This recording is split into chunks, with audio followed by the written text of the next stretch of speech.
The bill for an act to establish an independent National Assembly budget and research office has passed second reading in the Senate. The sponsor of the bill says that the absence of an independent budgetary office has led to a lack of expertise in the analysis of budget proposals by the lawmakers. The 2016 budget is one of the issues at the center of the rift between the National Assembly and the Executive. And utilized. The other bone of contention is the manner by which the principal officers of the National Assembly emerged against the wishes of the party. The Senate is trying to ensure that the impasse between both arms of government over the 2016 budget is not repeated in 2017. To make this a reality, the Senate is working on a bill to establish an independent National Assembly budget and research office. According to the sponsor of the bill, an independent National Assembly budget and research office would provide legal backing to the already existing office with the aim of providing independent, unbiased and non-partisan analysis of a national budget.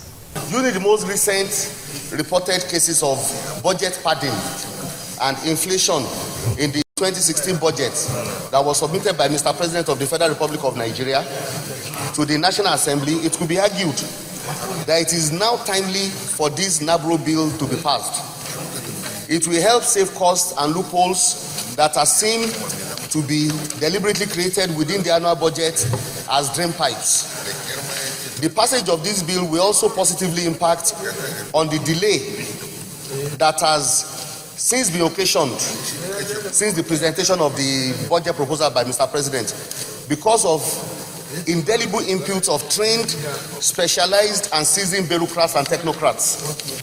However, federal lawmakers say the National Assembly has been paying lip service to the establishment of this office. A committee was set up as one of the standing committees of the House of Representatives, and Honorable Fashiro was the chairman. As I speak to you, Mr. Chair President, over 2 billion was appropriated. NABRO has not taken off. NABRO, to me, is now becoming a conduit pipe. Every assembly will come up with the issue of NABRO. Monies will be allocated, yet NABRO will not take off. The Deputy Senate President called on the Executive to ensure that the annual budget is presented early to allow for its implementation. In all that we have said, the essence of this bill will be achieved if the Executive on their own bring the budget as early as possible. The bill was referred to the Committees on Establishment, Public Service and Appropriation for further legislative work. Linda Kibe, Channels Television News. The House of Representatives has called for a halt to plans by the Federal Minister of Power, Works and Housing and the Nigeria Bulk Electricity Trading Company to raise a federal government-secured bond worth 309 billion naira. The lawmakers queried this borrowing in view of the 213 billion naira intervention by the Central Bank of Nigeria earlier last year. The lawmakers have mandated a joint committee to investigate the matter. Our correspondent, Larry Lasisi, reports. What I want to know, Mr. Speaker, they should come and explain to this honorable House. It was a motion that drew a debate on the floor. A motion opposing a plan to raise a federal government-secured bond of 309 billion naira. The bond is for financing of market shortfall in the provision of electricity in the country. The sponsor of the motion said this is in spite of a recent intervention in the sector. Worried that this planned massive borrowing is in spite of intervention by the Central Bank of Nigeria, CBN, in March 2015 through a grant of bailout to the tune of 213 billion naira through the Nigerian Electricity Sector Intervention, NESI facility. Other members also voiced their concerns. We are today paying for the bailout that we invested because what we got out of it, rather than efficiency, is an increase in the billing system. These investors, if the bulk trading, electricity trading company is so minded, it can approach the bond market on its own without the sovereign government's guarantee approach the market and raise this money. We need to call the governor of Central Bank to come and explain what he did with the 230 billion and what he intends to do again. Why is he collecting to go and borrow again 309 billion? For God's sake, Mr. Speaker, this is serious. Nigerians are suffering. Enough is enough, Mr. Speaker, my dear colleagues. But one voice spoke against the motion. Mr. Speaker, the government of the Federal Republic of Nigeria is not going to lose one kobo from this investment. Number two, Mr. Speaker, most people do not know that the government of Nigeria owes 40% of the discourse and the gem cost. In other words, we are investing in ourselves. A vote was then taken. Those in favor of the motion as amended say aye. Those against it say nay. The ayes have it. The lawmakers have called for a halt to the plans to raise the bond. A joint committee is to investigate the matter and report back to the House within 6 weeks. Lanre Lasese, Channels Television News. The Department of Petroleum Resources in Kwara State says it has impounded 2 trucks, including an NNPC truck for allegedly diverting over 56,000 litres of petrol in Ilorin, the state capital. The DPR controller in the state, Mr. Philip Salvation, said the second truck was meant to be sent to a major marketer. The DPR boss explains that the NNPC truck allegedly loaded 20,800 litres of petrol, while that of the major marketer was carrying 46,000 litres. We discovered that this truck has diverted products, and so the first action we have taken is to seal this station because it was late yesterday when we got this information. This morning we have unsealed to sell to the public the products at 86 naira 50 kobo, the official pump price. We want to use this opportunity to talk to, first, the law-abiding marketers to continue to do the business legitimately. If you are bringing products to Kwara State, we will insist that that product be sold at the official price. Following recent communal clashes in Cross River State, relevant authorities have directed the evacuation of communities on the contention till the Boundary Commission resolves the dispute. Tonight, our community report examines efforts being made by the state government and security agencies to restore calm in affected local council areas. Now you're talking.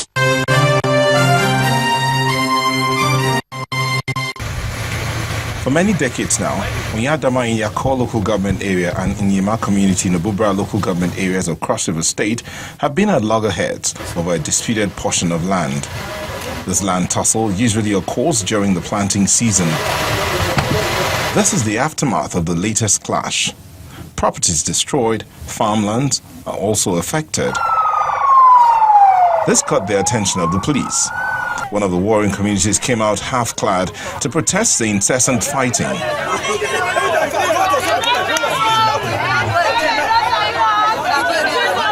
Since these people are looking for this job, there should be something that will be established, either a military state barracks or a police barracks in between the boundaries that will enable us. The Commissioner of Police wants the state government to take over the land to avert more bloodshed. I want to really warn the people involved in this destruction. I'm not too happy with all this destruction. Because of a piece of land, people will go about burning other people's houses, destroying their things. Please, let everybody lay down arms before we start taking our own action on it. The crisis is what gave birth to this meeting organized by the state government. The Yakor people who are law-abiding citizens, and our children, our youths will be called to order at any time because they listen to us. Please, they should stop burning the man. Enough is enough. We used to exchange visits, we intermarried, we do everything in common.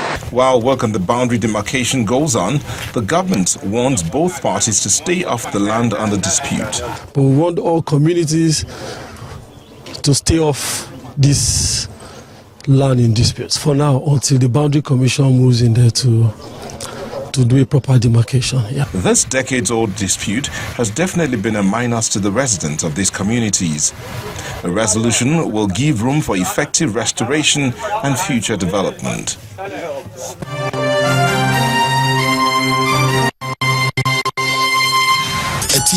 Now you're talking. We're swiftly shifting gears now to business news. Adeshola Josh will take us through. You first. First Bank.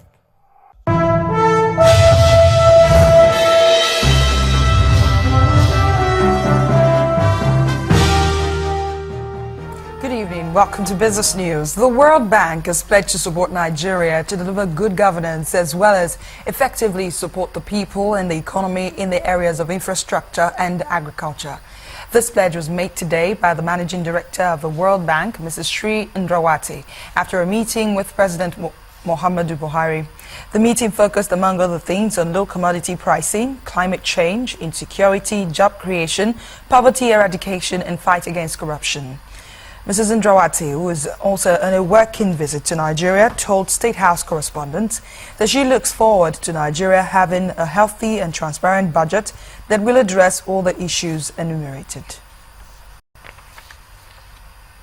The stock market couldn't sustain yesterday's momentum as the benchmark index relapsed to 0.06% into the red zone. Balaji Akinwale joins us now with the closing figures from the market.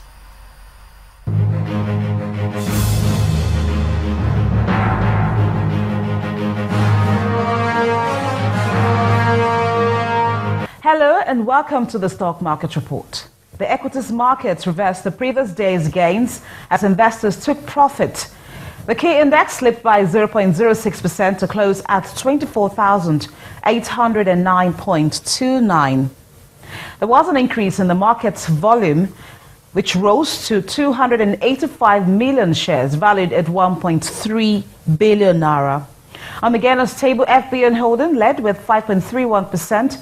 It was followed by Unilever and Diamond Bank with 4.99% and 4.93%. On the decliners table, consumer goods company GlaxoSmithKline shared 9.69%. USA Property and Fort Oil also shared some value. On the top trades charts, financial stocks are leaders as seen in the shares of Access Bank, FBN Holdings and UBA PLC. And that's it on the Stock Market Report. I am Bolaji Akinwale.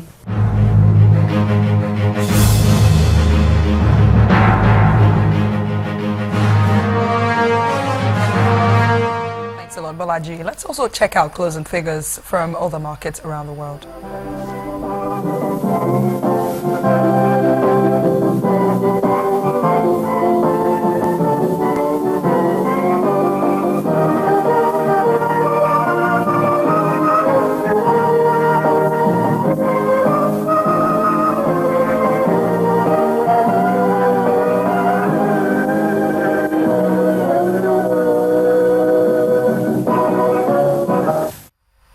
That's Business News tonight. The news at 10 continues in a moment. I am Adeshola Josh. You first. First Bank. Nigerian authorities from across the country and others in the diaspora have submitted a total of 173 entries for the NLNG-sponsored Nigeria Prize for Literature. Considered Africa's most prestigious literary award, the final winner will be announced in October and will be awarded $100,000. The award will run concurrently with NLNG's Prize for Literary Criticism, which carries a monetary value of 1 million naira. All the entries were handed over to the panel of judges at a ceremony held in Lagos. Nigeria LNG Limited, incorporated in 1989 to harness the country's vast natural gas resources, has a vision to help in building a better Nigeria. One of the ways it does this is through its corporate social responsibility program, one of which is the Nigerian Prizes.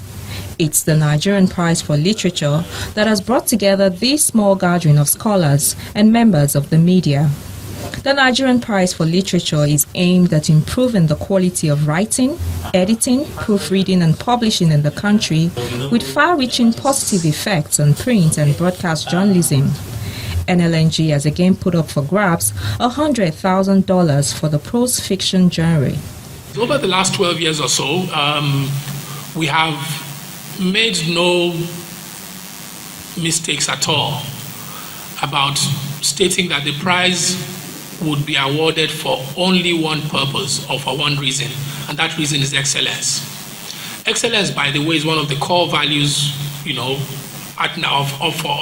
of our company's core values at Nigeria NLNG, and it's not surprising that there's a strong link between the core values of the company and the award that we've endowed. Our country is in need of this kind of cultural reinforcement that the Literature Prize offers.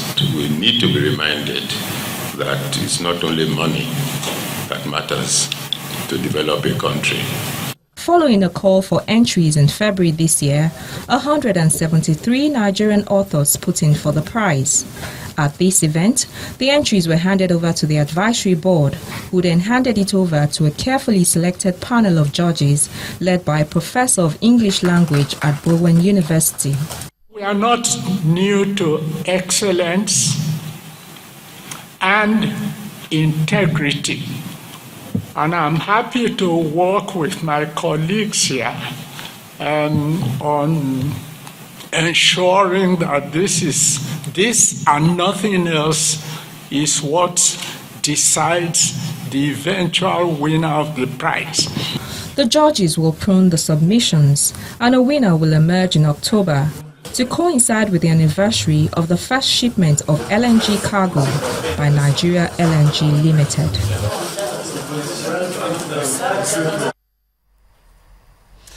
Moving on to other stories now. The teacher's reward is in heaven. This is what the famous suggests. But Nigerian Breweries PLC is proving that the teacher can expect some recognition here on earth in the Maltina Teacher of the Year Award. The company announced at a press briefing today in Lagos that it has started receiving entries for the competition, which had its maiden edition last year. Members of Nigerian Breweries PLC, teachers from various schools and the press are here to witness the commencement of the second ever Maltina Teacher of the Year Award. The purpose of the exercise is clearly spelled out. The aim of this program is to improve educational standards in the country and to recognize and celebrate exceptional teachers. And not just teachers, but to celebrate the teaching profession. This year, the competition has been expanded to include private schools, and the prizes are just as mouth-watering.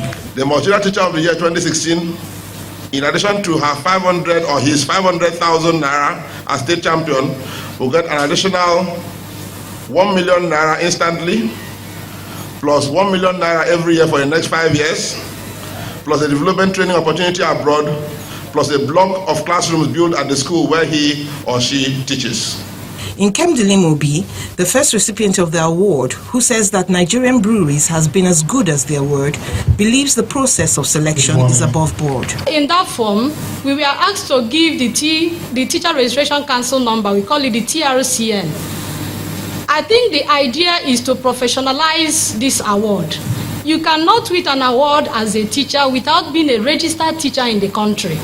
She also insists that teaching methods should be stepped up to meet up with the needs of the 21st century student.